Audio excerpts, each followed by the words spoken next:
intellectual honesty when they say that. Well, we've spoken about the intellectuals in this country and also the intellectuals in the Soviet Union. What about down at the broad mass level? Do the people in general, the working people, the workers in general in the Soviet Union, do they support the system? Do they tolerate it? What is their attitude?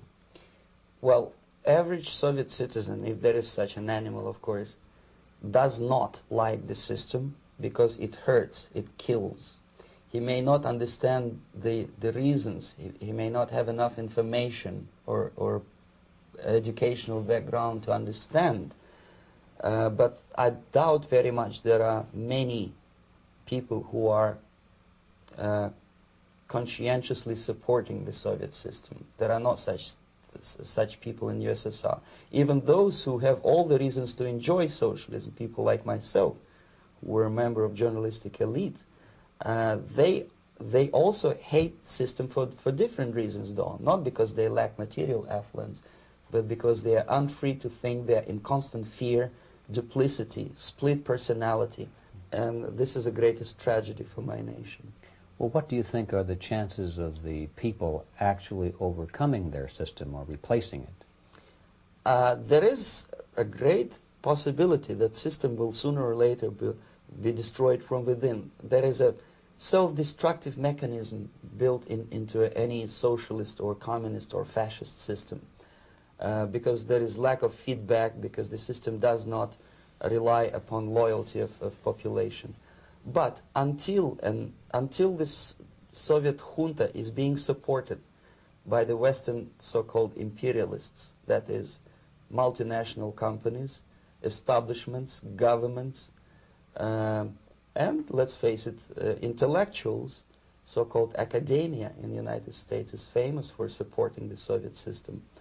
As long as the Soviet junta will keep on receiving credits, money, technology, grain deals, and political recognition from all these traitors of democracy or freedom, there is no hope, there is not much hope for changes in my country, and the system will not collapse by itself simply because it's being nourished by so-called American imperialism. This is the greatest paradox in history of mankind, when capitalist world supports and actively nourishes its own destructor.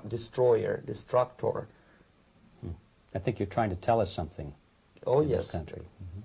I'm trying to tell you that it has to be stopped unless you want to end up in Gulag system and enjoy all the advantages of socialist equality, working for free, catching fleas on your body, sleeping on the planks of plywood in Alaska this time, I guess.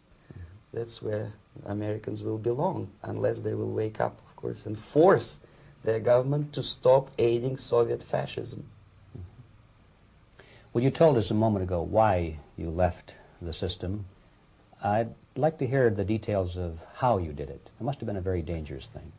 It was not so dangerous, it was crazy. First of all, because defecting in India is virtually impossible, thanks to very strong pressure from the Soviet government. Excuse me, you were in India on assignment at that time? Yes, I was working for the Soviet embassy in New Delhi as a press officer. Mm-hmm.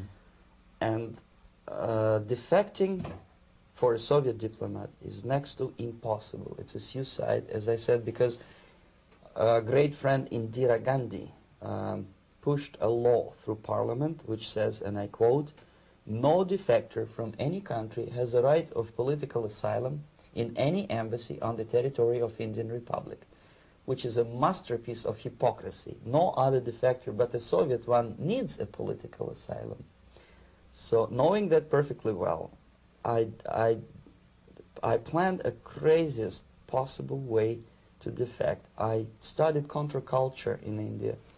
There were thousands of young American boys and girls with no shoes, long hair, smoking hash and marijuana, studying sometimes Indian philosophy, sometimes simply pretending that they studied.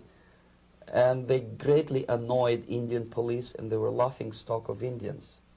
because obviously they were good-for-nothing students. I studied carefully where they congregate, what routes they travel, what language they speak, what do they smoke. And one day I simply joined a group of hippies to avoid detection of Indian police. I was dressed as a typical hippie with blue jeans, long camise shirts with all kind of nice decorations like beads, long hairs. I bought a wig because for several weeks I had to turn myself from a conservative Soviet diplomat into a very progressive American hippie. And that was the only way that I could avoid detection. It was very interesting experience, but it was necessary because from my own knowledge as a member of Soviet embassy staff, I knew that there were many cases when Soviet defectors were betrayed by Indian police, and also some Western embassies played a very dirty role in betraying the Soviet defectors. According to our information, they were some, I wouldn't call them double agents, but simply amoral people working for this for the United States embassy, and confiding in people like this would be a suicide. So I had to be extremely careful. I could not trust anyone, and that was the reason for such a crazy way to defect. Well, had you been caught in the act of trying to get out, what would have happened to you? Oh, most likely I would end up in concentration camp,